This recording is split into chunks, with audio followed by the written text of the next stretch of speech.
जे ग्रामस्थ आहेत ते विश्वासानं या शाळेमध्ये आपल्या मुलांना पाठवतात, त्याबद्दल सर्वात प्रथम प्रारंभी त्या सर्वांना धन्यवाद करू इच्छितो। आदरणीय व्यासपीठावरील आजचे खास निमंत्रित आमचे मित्र ॲडव्होकेट प्रसाद शहापूरकर। ॲडव्होकेट प्रसाद शहापूरकर हे आज व्यासपीठावर आहेत आणि असंख्य असा जनसमुदाय या इथे उपस्थित आहे, म्हणून खास मला या इथे उल्लेख करावासा वाटतो की 1997 मध्ये ॲडव्होकेट प्रसाद शहापूरकर यांच्याच मार्गदर्शनाखाली समाजसेवेमध्ये मी पाय रोवला आणि माझी समाजसेवा ही त्यांच्या आशीर्वादातून पुढे गेलेली आहे। तेव्हा उपस्थित जे या इथे ग्रामस्थ आहेत त्यांना विनंती करू इच्छितो की जोरदार टाळ्या वाजवून या इथे ॲडव्होकेट प्रसाद शहापूरकर यांना आपण यांचं अभिनंदन करूया। त्याचप्रमाणे व्यासपीठावर उपस्थित पालक शिक्षक संघाचे अध्यक्ष दत्ताराम सावंत, शालेय व्यवस्थापन समितीच्या उपाध्यक्षा, या वाड्यावरील माजी पंच गावाच्या माजी सरपंचा सौ रजवी सावंत,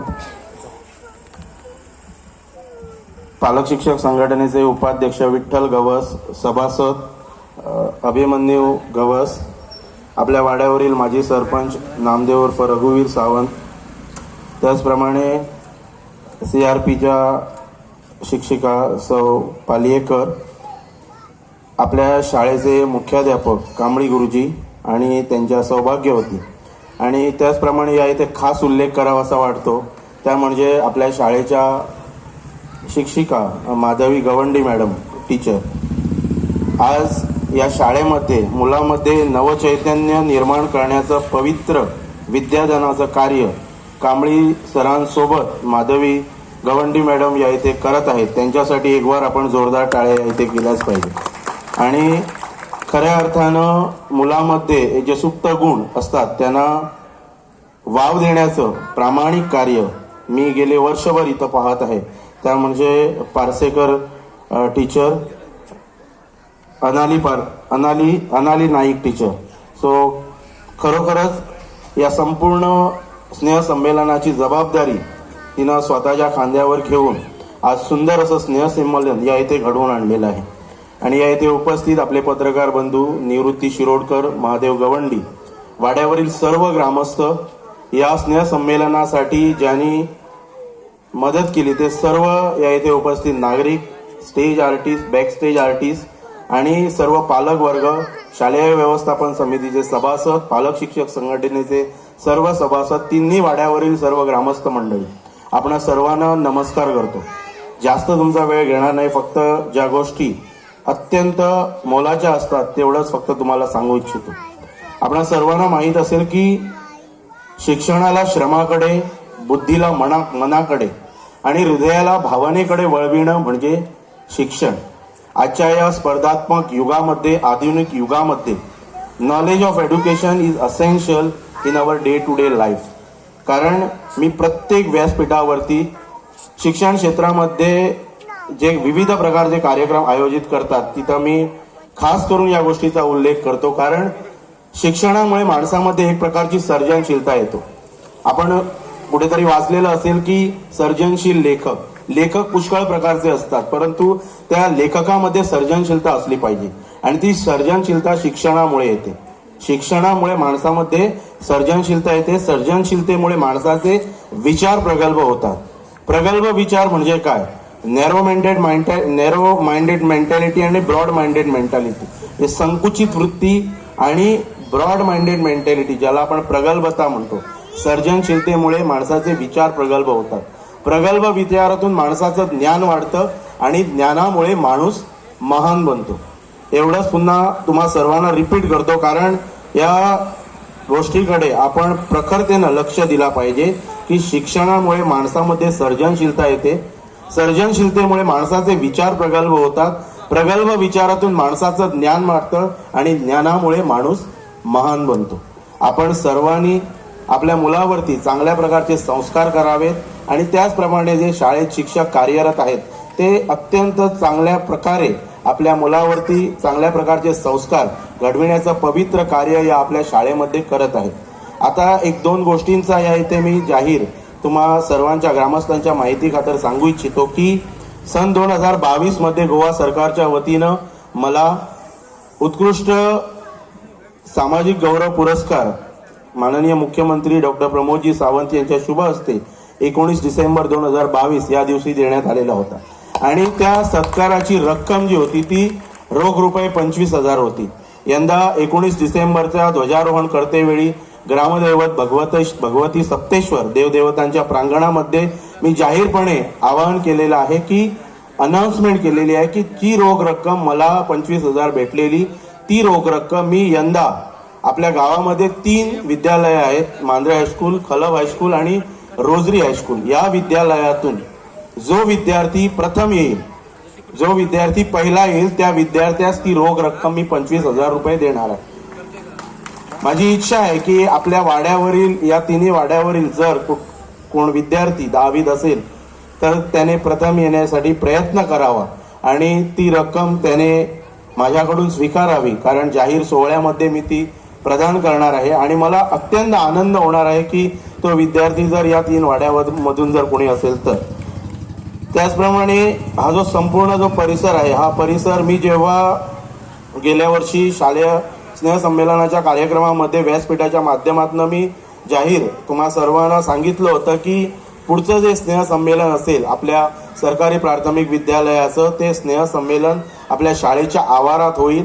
आणि आज सुदैवानं हा सुंदर असा क्षण तुमच्या सर्वांच्या आणि आम्ही हे व्यासपीठावर जे आसनस्थ आहोत या सर्वांच्या साक्षीनं या इथे संपन्न होत आहे आणि हे खरोखरच देवदेवतांचे आशीर्वाद याला म्हणावे लागतील.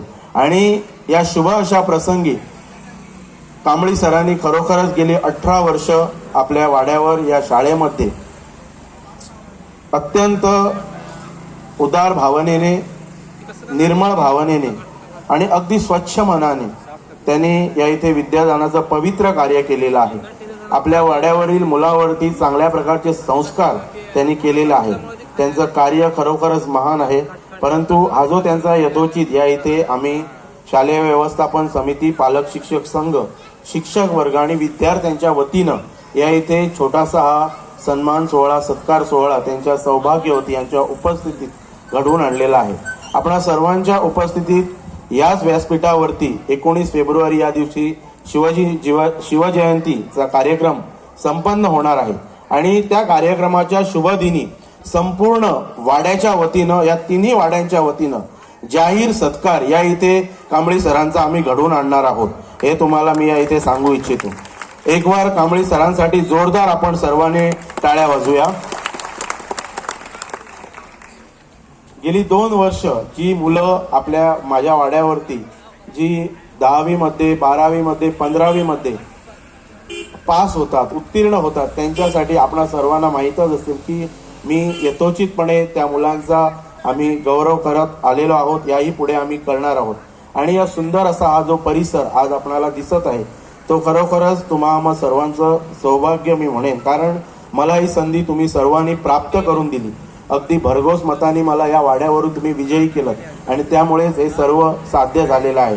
तुम्हा सर्वांचे आशीर्वाद, तुम्हा सर्वांचं ऋण मी कधीही विसरू शकणार नाही, कारण या शाळेमध्ये शिकून मी पुढे गेलेलो आहे आणि आज इथपर्यंत पोहोचलेलो आहे. मला जे काही माझ्या आयुष्यामध्ये जे दिलेलं आहे ते प्राथमिक धडे ते याच शाळेमधून दिलेले आहेत आणि याच शाळेतील हे मराठीचे संस्कार माझ्यावरती होऊन मी पुढे गेलेलो आहे. आणि या शुभ अशा प्रसंगी मी एवढंच आपणा सर्वांना सांगू इच्छितो की मराठी टिकली पाहिजे, मराठी वाचली पाहिजे आणि यासाठी प्रत्येक पालकांनी अगदी विचार केला पाहिजे की आपल्या मुलांना या सरकारी प्राथमिक विद्यालयामध्ये पाठवून आपल्या मराठीचा उद्धार संपूर्ण गोमंतकामध्ये आपण करावा. कारण असं कोणीही विचार करू नये की मराठीचं शिक्षण जर मुलांना दिलं तर मुलगा पुढे जाऊन चांगल्या प्रकारचे गुण प्राप्त वगैरे करणार नाही, कुठेतरी उज्ज्वल कामगिरी करणार नाही. हे धादांध खोटं आहे. आज जास्तीत जास्त जी माणसं उच्च स्तरावरती जी पोचलेली आहेत त्यांचं प्राथमिक शिक्षण हे मराठीतूनच झालेलं आहे. आणि तुम्हा सर्वांनाही मी तीच विनंती करू इच्छितो की आपण सर्वांनी मराठी शाळांवरती विश्वास ठेवूया आणि मराठी शाळेमध्ये आपल्या मुलांना पाठवून त्यांना मराठीमधून शिक्षण घेण्यासाठी प्रवृत्त करूया. त्याचप्रमाणे पुढं एवढं सांगू इच्छितो की आपल्या वाड्यावर आता आज आम्ही या व्यासपीठाच्या माध्यमातून फक्त तुम्हाला मी सांगतो की आज आम्ही प्रभू श्री रामचंद्र यांचं जे 22 जानेवारीला अयोध्येमध्ये मंदिर आणि पुनर्प्रतिष्ठापन सोहळा संपन्न होत आहे, त्यासाठी घरोघरी आम्ही पत्रिकाचं वाटप केलेलं आहे. आम्ही सर्वजण एक संकल्प ठेवूया की प्रभू श्री रामचंद्रांचा इतिहास तुम्हा सर्वांना या व्यासपीठाच्या माध्यमातून सांगण्याची गरज नाही, कारण आपणा सर्वांना तो सर्वश्रुत आहे. परंतु 22 तारीखला 18 ते 22 या 5 दिवसामध्ये संपूर्ण गावामध्ये विविध वाड्यावरती तऱ्हेतऱ्हेच्या कार्यक्रमांचं आयोजन आम्ही केलेलं आहे. वाड्यावरील ग्रामस्थांनी, गावातील ग्रामस्थांनी केलेलं आहे. त्या सर्व कार्यक्रमामध्ये ती रूपरेषा आपणा सर्वांपर्यंत पोहोचवली जाईल. त्यामध्ये आपण सर्वांनी सहभाग दर्शवूया, कारण अयोध्येमध्ये कित्येकशा कालावधीनंतर आज अयोध्येमध्ये 22 तारीखला प्रभू श्री रामचंद्रांची प्राणप्रतिष्ठापन सोहळा संपन्न होत आहे. त्यामध्ये आपण आपला सहभाग दर्शवावा. आणि पुनश्च एकदा एक जाहीरपणे सर्वांना आवाहन करतो, ग्रामस्थांना खास करून, की कुठल्याही विद्यार्थ्याला जर कुठल्याही प्रकारची जर आर्थिक सहकार्याची जर अपेक्षा असेल तर या वाड्याचा पंच, मांजरेगावचा सरपंच या नात्यानं आपण सर्वांनी माझ्याकडे सरळ बोलून दाखवलं तरी चालेल. कुणाचंही नाव कुठेही डिस्क्लोज होणार नाही याची मी आपणास ग्वाही देतो. त्या मुलासाठी, शिक्षणासाठी आर्थिक सहकार्य करण्याची मी तयारी दर्शवतो आणि आपणास ग्वाही देतो की कुठलाही मुलगा या आपल्या वाड्यामधून शिक्षणापासून वंचित राहता कामा नये, एवढंच सांगतो आणि माझे 2 शब्द आटोपते घेतो.